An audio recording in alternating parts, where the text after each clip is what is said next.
The Chase Sapphire Reserve is going through a major refresh. Now, is it all sunshine and rainbows? Some of it, because you won't have to fill that $250 hole that you have to justify either by using transfer partners or multipliers. However, it is gonna come at a cost. You're gonna have a lot more extreme couponing, and it's gonna have an annual fee increase it's gonna be one of the most expensive premium travel luxury credit cards out in the market right now that's actually worth your time. Because there are going to be some credit cards out there that are going to be more expensive than this, but aren't even worth your time, like the MasterCard luxury credit card. So let's go through the changes in depth and see if it's worth it for you, or maybe even worth it for me.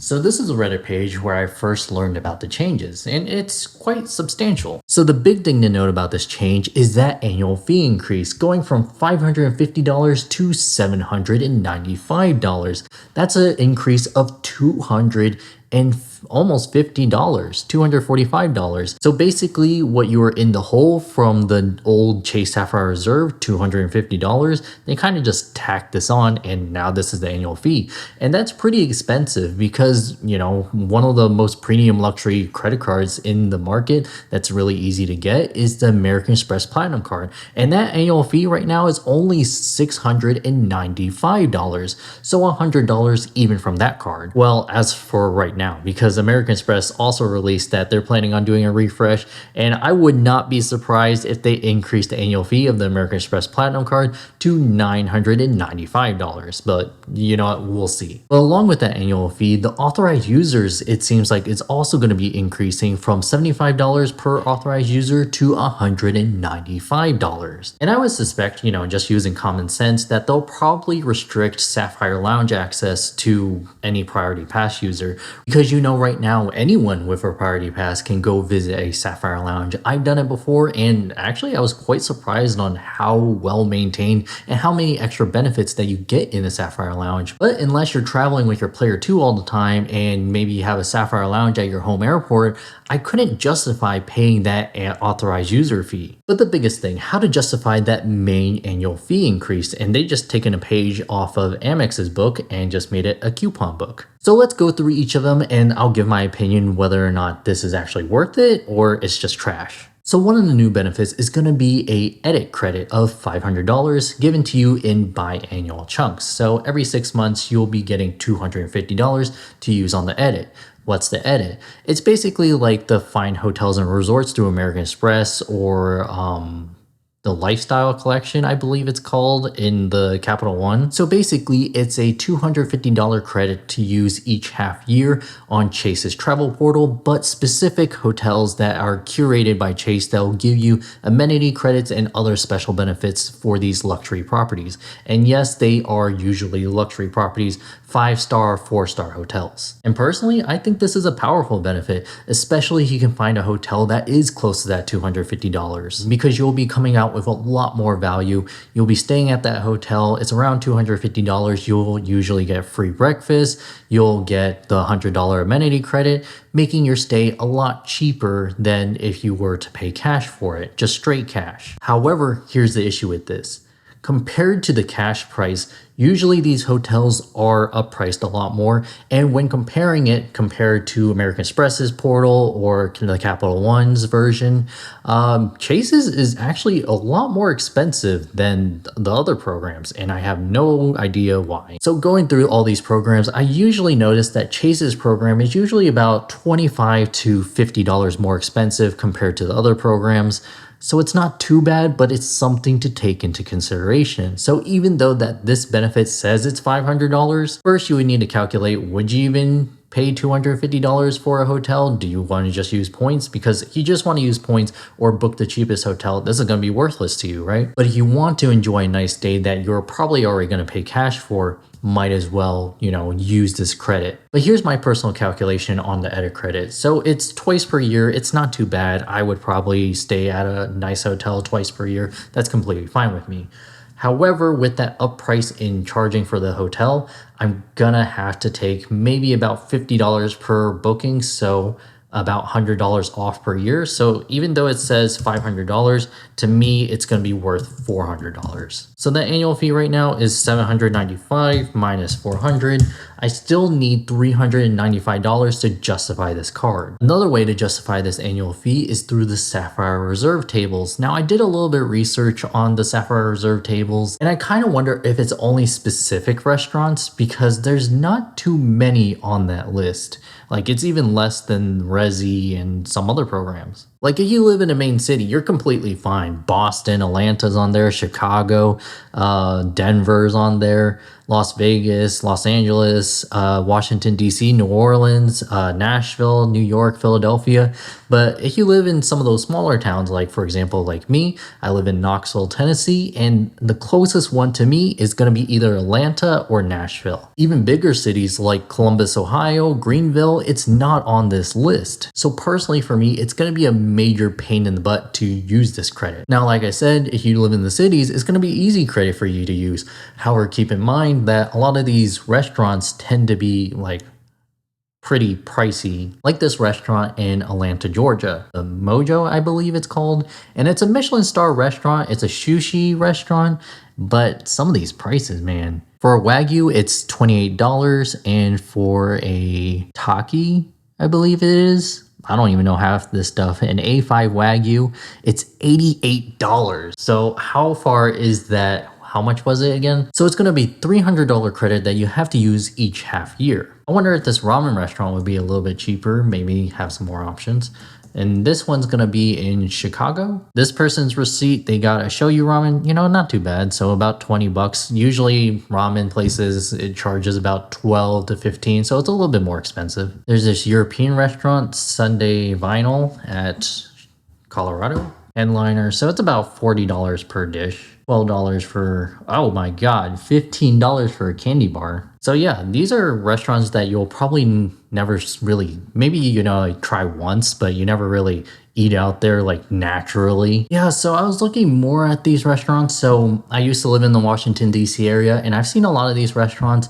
It's on par. So it's about $40, $50 per dish. Maybe cheapest is like $25. But yeah, after going through these, maybe you all would go to these restaurants like once a week or something, and the credit's easy for you to use, but personally for me, I don't go to these restaurants like that often. So if each dish is worth about 40 bucks, but I usually only spend maybe about $15 to $20, let's just cut the credit in half.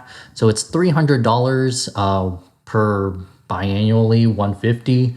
So cut it in half, it's probably only worth like $150 to me. So we're at $245 for my personal calculations. StubHub is another semi-annual credit, and it's going to be $300, the exact same as the Sapphire Reserve tables. And honestly, when I first was seeing it, I was like, oh, this is going to be awesome because I enjoy watching movies and stuff. And then I started looking into it more and I realized StubHub isn't what I was thinking. So it's like for sports events, concerts, theaters, festivals. Personally, not something I do all the time. I may like to go to a Broadway show, but let's see if it's even worth it, because I've heard a lot of these places charge you an insane amount of fee for really nothing. So let's see. I want to see a Broadway show in New York. Let's just click on this one just to see the pricing and see how it compares to, you know, if you just booked it yourself. So the tickets is $125, the fee is $30. So that makes each ticket $130. $140, so not too bad. Then let's see what we can get it on the, official Broadway website. That's interesting. Let's do a little bit later out on the 27th. $594 from the official website, but then if you go to StubHub, it's actually $197. That's pretty insane. Maybe I was wrong. If you guys use StubHub, let me know. Is it usually cheaper than going through the official website, or is it cheaper to go through StubHub? But personally for me, this is a little bit harder of a credit to use. I don't really go to these type of events, and even if I did, I don't really have that many options in my city. Now, if I already had this card and I could justify it using other credits, sure, I'll use it. But it's just something that doesn't personally work in my calculations. But if it works for you, it seems like it's not a terrible option. It's fairly priced. If you go to these things anyways, might as well pick up the Chase Sapphire Reserve if everything else works for you. Now, what these premium credit cards like to dish out, the DoorDash credits, the Uber Eats credits. Personally, it's just so hard to justify. It's fine. Usually you find value from it, especially you have a coupon. And what's even nicer is they're giving you a DoorDash membership with the Chase Sapphire Reserve, and it's worth $120. I don't really count that as a credit really. But what's nice with getting the DoorDash membership is usually you'll get a lot more promos and you'll get things cheaper, maybe even some cash back. But I will say I've held the American Express Platinum and the American Express Gold card at the same time. So I would get about $25 in credits for Uber Eats per month. And it was just such a pain in the butt to use. Even when I was living in the city, when I was living in Washington, D.C., it was a lot easier because you had a lot more options. A lot of places would use like Uber Eats or DoorDash, even for pickup, and then you don't have to pay for that delivery charge. But it's just so much more of a pain to make sure that the menu prices are exactly the same as the DoorDash prices. Sometimes they can be cheaper, but very rare. But even if you got a place where the menu prices are the same as the DoorDash prices, it was just kind of a pain to pick up in general. But it's still something that's worth it to me. I wouldn't say it's $25 worth, but just for the inconvenience and you have to use it per month, $25. I would say that this credit to me is worth maybe about like 10 bucks. So 10 times 12, that's minus 120. So we still have $125 to still justify. And personally, this is the biggest thing for me with the new Chase Sapphire Reserve changes. $250 credit for Apple TV Plus and Apple Music. Now, if it is just specifically for these services, it may not be as worth it to me, but I pay for Apple One. It's $37 per month, and I get the 2 terabytes of cloud storage, which I use frequently, and I use Apple Music, and I love the Apple TV Plus shows, Severance, Silo. I like some of the movies like Wolf and Ghosted. So personally for me, that's an easy $250. Now, is it worth it for you? It may actually well be, because this $250 credit for Apple TV Plus and Apple Music, it's not just like a discount, like how the American Express Blue Cash discounts your Hulu membership or your Disney Plus membership. It fully covers Apple TV Plus and Apple Music, and even leaves you $10 extra per year to spare. Like maybe you pay for the family membership, or maybe you pay for Apple One like me, and that's covered. The only downside with this benefit, which may not affect you, personally, I have the Apple card, and with the Apple card, I get 3% back. Now with these new multipliers, which I'll go into later, I'll probably only get like 1x back, but that's UR points, so usually worth 2 cents per point. So that's technically 2% back versus I could have been getting 3% back through my Apple card. It's not that big of a deal to me, because maybe for opportunity costs for putting it on this card, I'm losing out maybe about $5 for the whole year. So this credit for me is full value. $250. So I'm actually negative $125 for the Chase Sapphire Reserve, even with that elevated annual fee. Now some of the other credits, $120 Lyft credit, $10 per month. That usually won't cover fully for the Lyft ride, but it is discounted. You know, you don't have a car, you live in the city, great. But you live where I am, I've found almost no reason to use this, especially use it every single month. I've had access to the Delta Platinum credit, which gives you a rideshare credit per month of $10, and I just never used that. So that Lyft credit is $0 for me. That Pelton credit, which is $120 of Pelton credit, $10 per month, so it's not $120 upfront. That'll only cover fully for the Peloton Strength Plus, which is $9.99 per month, so about $10. But it's a really stripped down version of Peloton. I don't even think it's worth getting in general. You can only use it if you have an iPhone, so as Samsung users, you're kind of screwed, and you need access to gym equipment for this subscription, so I don't know. Probably not worth it for most people, I would say. Definitely not worth it for me. So those are $0, that's $0. So in the end, for me, going through this whole coupon book, I come out $125 ahead. But it is a coupon book. You have to spend the money up front, and you may be spending more money by using these credits. So if you're close to break even on this card, I would definitely consider and make sure that the other benefits are worth it to you, like the Sapphire Lounge access, Priority Pass, none with restaurants, so that kind of sucks. It used to be. And then all the other insurance benefits. But Let's see if the multipliers make sense for you. So the new multipliers, personally, I think it's a major downgrade. So the biggest multiplier you're going to get on this card is 8x on Chase travel, hotels, and cars. Before this refresh, it was 10x on travel for hotels and 5x on flights. So a little bit of a downgrade for the hotels. You get 2x less. But, with the Chase travel portal as well, I've noticed that it has an increase in pricing compared to booking direct. So I really don't look at that multiplier too much, personally for me. However, it is going to be 8x across the board. So those flights, it's going to be getting a little bit of upgrade. So if you did book flights through the Chase travel portal, maybe a major upgrade for you. So that was a major change in the multipliers. But the second major change kind of made a lot of people pissed, and rightfully so. So a lot of people got the Chase Sapphire Reserve because it was just easy. It was an easy to get that $300. It was easy to get, all your travel purchases covered. It's 3x across the board. Doesn't really matter what it is. It's not restrictive like the Bilt card, where the Bilt card gives you 2x on travel. But is it really 2x on all travel? No, not really. It's really restrictive. And coming in with this new refresh, instead of 3x across the board on all travel, it's going to be 4x on flights and 4x on hotels.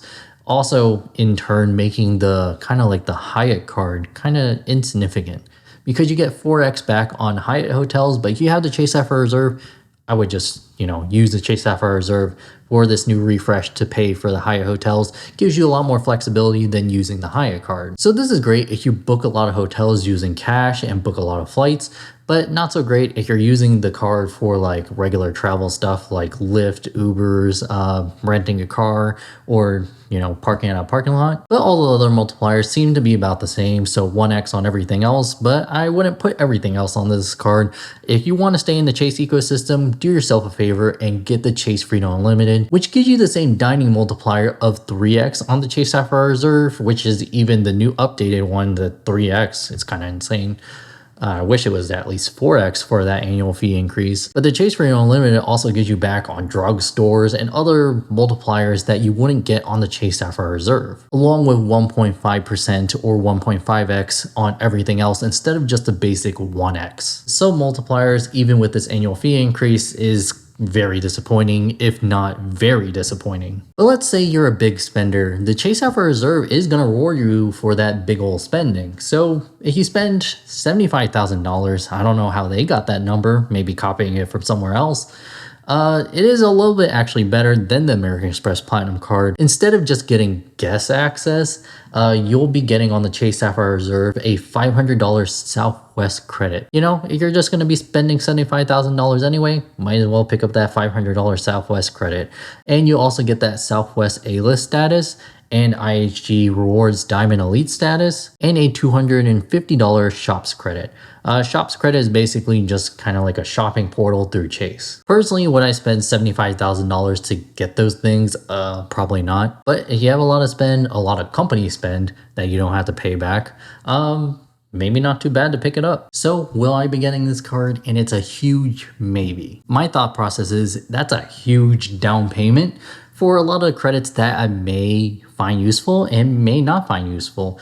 I come out ahead at maybe about $125, maybe a little bit more. I was kind of estimating a little bit lower since I do have to, do the inconvenience of using these credits, but it's not too terrible. And it does seem like it's something that will work with my lifestyle. So it doesn't seem like it's too terrible. One thing though, is that new card design. I know a lot of people kind of hate it, but I'm looking at it, it kind of looks pretty neat. This is like kind of like behind the scenes for their ads. And at first I thought it was kind of going to be like a wavy design, just kind of a bunch of waves, but it kind of looks like leather design. And honestly, I kind of want to feel what it feels like. I don't know. Personally, for me, I think the card design is a plus. Some people don't like it. It would actually be kind of funny if they made it out of leather. I don't think it would last that long, but something to consider. But is it worth it for you? You're just gonna have to make that decision on your own. However, if you're already a Sapphire Reserve member and for some reason you don't like these changes, which is understandable. It's a higher fee and everything else, the couponing book. From what the rumors are saying, you have till tomorrow. So tomorrow, June 17th, is going to be when they officially announce it but you'll have until June 21st to decide which program you want to be on. So if you're going to want to be on the older program, the $550, then you'll have a significant amount of time where you're locked into that program. But if you want those new changes and you want those new credits and benefits, then you'll have till June 21st to switch to the new program, which is a little bit disappointing because I was thinking, American Express is actually very generous when they do their refreshes, and they'll keep you at the lower annual fee but let you test out the new benefits. So a lot of times what a lot of people who have American Express cards will get those refresh changes, at least keep their card for the extra year, use all those benefits, then cancel if the card really doesn't work for them. But it seems like that's not the case with Chase, not as generous. But let me know your thoughts on the new Chase Sapphire Reserve. Is it something worth getting, or is it a pass for you? And I'll see you later.